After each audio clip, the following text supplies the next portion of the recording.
JD Power se paye Tesla.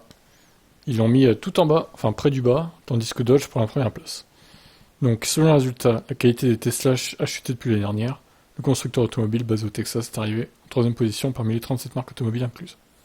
Ah oui, ça va, ils sont pas non plus derniers, quoi. Troisième, ça va. Tandis que Dodge a pris la première place avec la meilleure qualité. L'étude a recueilli la réponse de 93 000 acheteurs et locataires de véhicules neufs de l'année modèle 2023 dans 9 catégories, y compris infodivertissement, les fonctionnalités, les commandes et les affichages de l'extérieur, de la conduite, l'intérieur. Bon, tout, quoi. Hein. Mesuré par le nombre de problèmes pour 100 véhicules, Tesla s'est classé 34e sur 37. Ah oui, non, c'est d'accord, oui. Ah oui, non, je pensais qu'ils étaient 3e sur 37, mais en fait, ils sont 34e sur 37. C'est moins bien d'un coup, là.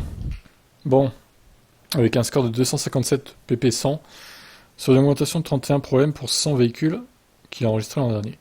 Les seuls constructeurs automobiles à avoir obtenu un score pire que Tesla étaient également des marques de véhicules électriques, uniquement Polestar et Lucid avec le pire score. Donc 313 Polestar, 340 Lucid. En raison du trop petit nombre d'exemplaires sur la route, les résultats de Lucid n'ont pas été inclus dans l'étude.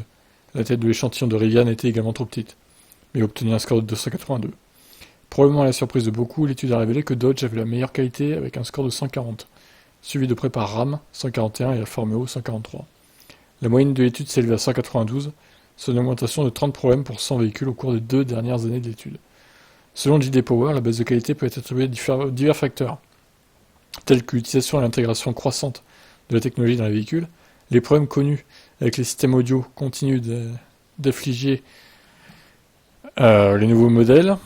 Ouais, bon, les systèmes audio, voilà, qui posent problème, c'est pas hyper grave, ça, pour le coup. Et les propriétaires signalent des problèmes avec des klaxons qui sonnent mal et des portes gobelets dysfonctionnelles. C'est donc ça les problèmes, bah dis donc. Il y a pire, hein. De plus, les nouveaux modèles présentent 11 problèmes de PP100 de plus que leurs prédécesseurs. L'étude a également révélé que les propriétaires sont de plus en plus satisfaits des applications pour smartphones fournies par les fabricants.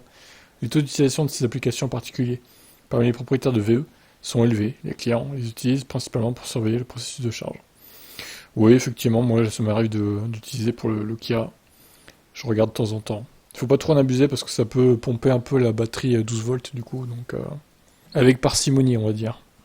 Donc Tesla qui se retrouve parmi les derniers, comme vous le voyez dans ses scores. Bon après, ça vaut ce que ça vaut. Hein.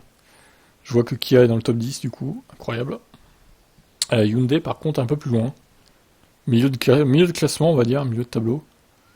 Donc Mercedes c'est pas terrible non plus. Hein. Volkswagen 249 quand même. Chrysler, Volvo. Tesla et Polestar. Ok.